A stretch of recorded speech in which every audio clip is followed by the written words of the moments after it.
Hey guys, what's up? Unholy here, woo! And this is my Death Knight, and not my main spec. But anyway, this is a Death Knight blood tanking kind of guide for my guild. And if this is irrelevant to you, oh well. Because yeah, I'm helping out my guild by making some simple guides. So yeah. Now my spec, it's pretty much standard for me, but you may make some adjustments to it. Like I have a friend who uses improved bird tap.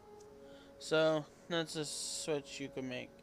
But this is just my build. And yeah.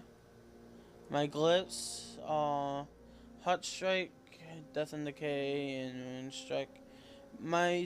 This glyph can be changed with Anti-Magic Shell, or let's see, where is it? Oh, right there. Nope. I already have. Never mind. I would say it could be swapped into Magic Shell. But, other than that, I'd recommend Vampiric Blood and Blood Boil. Reason, because, simply put, Vampiric Blood by default gives you a maximum health increase, which is nice. But 40% increase incoming healing is a lot nicer. Including your self heals. Other than that, here we go. As you can see, I opened with Death Strike. I mean, not Death Strike. Diseasing up my targets. And that could be the death of me, in all honesty. Because I'm vulnerable during that period to damage. Because I'm not self-healing or bubbling myself with my self-heals. So, yeah.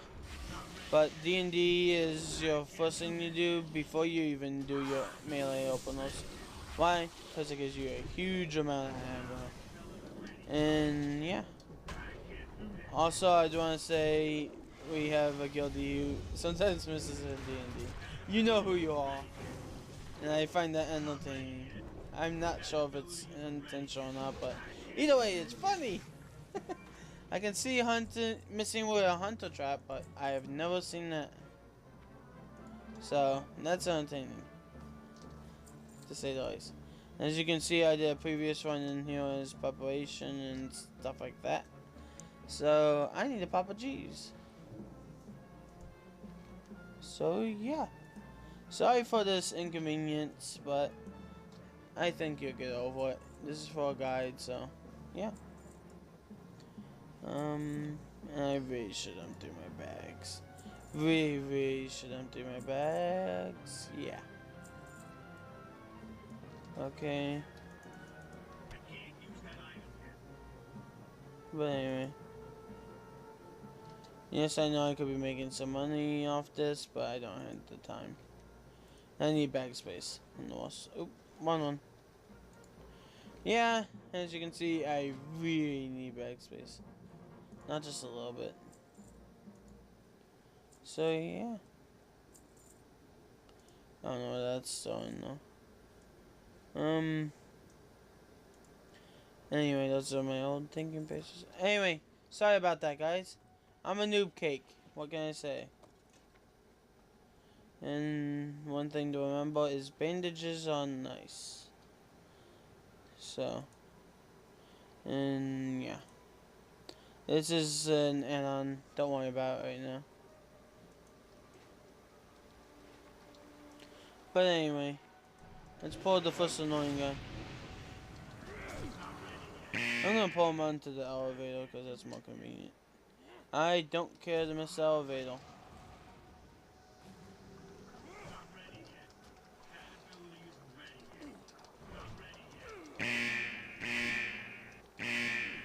I didn't know he couldn't get on it. That's interesting. And yeah, I hope you're not hearing the clicking on my keyboard. And I miss the elevator because you can't hop on it. That's annoying.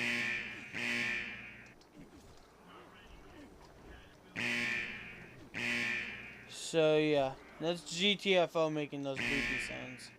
Which is a very nice add-on, I recommend it. It is loud though. And I miss the elevator. So annoying. So annoying. So yeah. Anyway, I can solo a few of these bosses on heroic, but let me get into a subject while we wait on this elevator. Your Death Knight survivability is what you focus on rather than aggro, because the more you're good at surviving, simply put, the mechanics promote that, and I really like that. So the better you are at your Death Knight, the higher your survivability, rather than the higher your gear, the higher your survivability, which is with most classes. But the Death Knight, the higher your gear, the higher your survivability cap extends. But the player determines how good of a survivor you are. So yeah, and basically that's about all I got to say on that. And yes, I did just buff myself with Forgotten Kings. It's actually quite strong in here. If you don't have a Pally, it's still one, or a Druid, it's still a strong buff. So, yeah. And I really like being an engineer.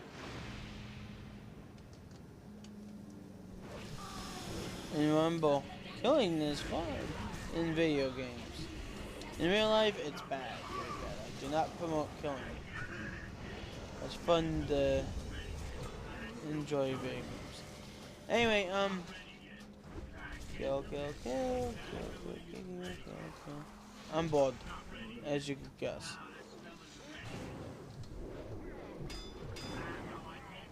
As you can tell, I'm waiting on D&D like a smart cookie. So, yeah.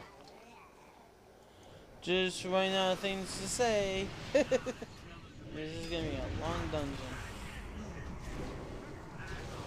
But stay tuned for tips, and if you're into this sewing, good for you.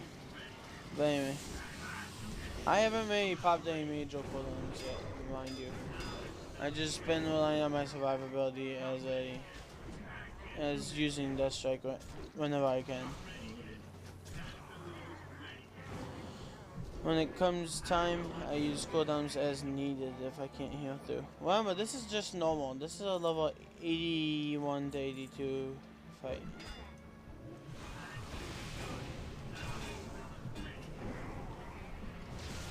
So yeah.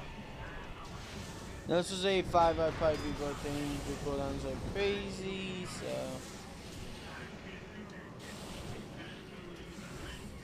As well as I'd be unlocking their heals. I can just out damage them like they're nothing. So. Dude. Boss. Gold thing. Snake bitch. I think I can take you on by myself. I don't need 5 people to take on your entire army. I can do this by myself. Hello.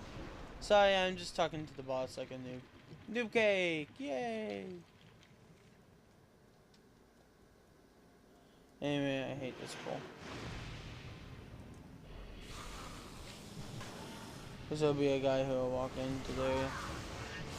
And yes, I did just make use of my range silence. Like a pro. I'll pop anti-magic and not really can't put any magic abilities on me. They can still hurt me with magic, but they can't throw debuffs on me. For the most part, but it just will off before they even did anything. Which sucks. That's something else about anti-magic shot. It prevents debuffs from being applied. It does not stop the debuffs away on you or make you immune unless you're on Holy Spell. In that case, you're pretty much completely immune to damage of magic sources. So, yeah. Anyway, let's get rid of these guys.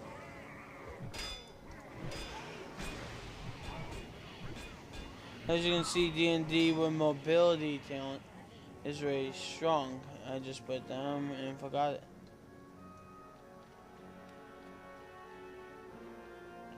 And yes, I am waiting on that Sentinel. I almost died the last time I took that in a group on at the same time. And that group didn't even have heals, so there's a group right here where I'm standing. Rumble, you lower enemy damage with Scarlet Fever debuff, which whenever I target's disease, it does that. So, in case you're wondering, my basic rotation is just Death Strike, Death Strike, Death Strike, Death Strike, Death Strike, with the Outbreak debuff on. So, and then just spend Runic Power with, when I can't do either auto, with Rune Strike and Hot Strike for cleave, for a single target, or 2 targets, and for a single target it's for boil. So, yeah. Anyway, I'm probably just gonna show it to the first boss because I'm very badly running out of things to say. Now, if you're a Death Knight and you want to use your Army of the Dead, remember this: you want to do it when you don't have aggro and or before the fight, because it uses 3 runes, 1 of each kind, so you're gonna be holding until they regen. So that's something to remember. And always take out casters and heals, especially heals. But Death Knights have higher magic mitigation because they were originally intended to be an anti-magic tank. Basically a caster tank. That's why they were given things like Death Grip and anti-magic shell. Because casters really don't like to move, do they? They just like to sit there in the worst possible spot and just attack. But yeah. Take my word for it, I can solo this entire place, but yeah. And I can solo up to the Stone Drake of Stone Core as well. So I could be gaining that Drake if I really wanted to. But I'm lazy. So yeah. And as you can see, she's having a hard time with auto attacks busting through my melee. Like, this boss has a few caster abilities, so we got our interrupts, but she's not a caster boss, a straight up caster boss who just sits there and cast. Because you can technically just move her around pretty freely. So, yeah. Anyway.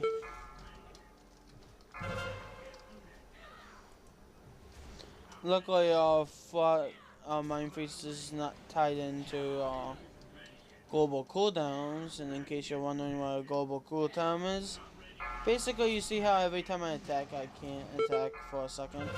That's the global cooldown. And yes, she does do 20k of my health and damage. But anyway.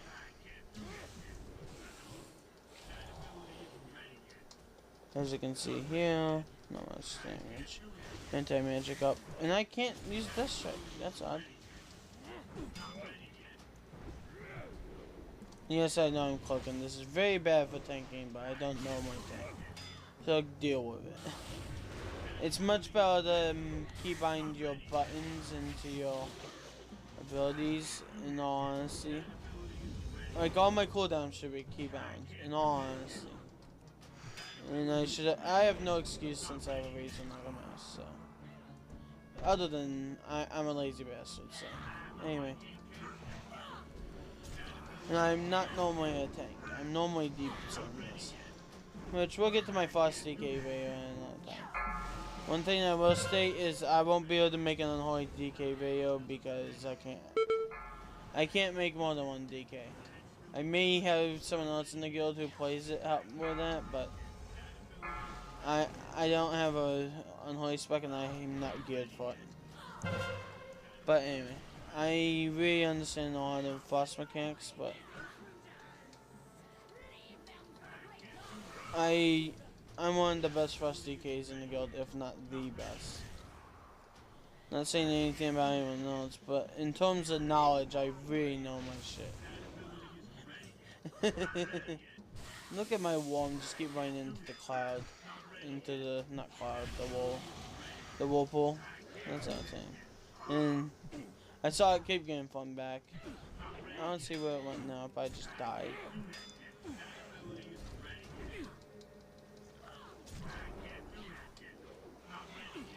I hate mages. When it comes to soloing, mages can be a worst enemy. Oh, I was hoping to get knocked back for those. Anyway, guys, this video is coming to an end. As you can see, basically, this is a pretty simple fight. And as a soloing, as in soloing, it takes for freaking ever. And if you think this is bad, try soloing Trial Champions without being on the mount, because you won't be able to. It is a nightmare. And as you can see, I got a blue, which I'll probably just bundle because I'm not DER in this turn. But yeah, that's this guide. Just manage your cooldowns when needed, which in all try they will be. And Death Strike with diseases on the target. When both, this is designed for the Mastery build more so, because Mastery equals Blood Shield, and I'm a bit low on my Mastery for that build. 22 Mastery, not good enough. Anyway, but that's 139% healing from it, which is really nice. And that's pretty much that. Now the win circles like a noob. See you next time.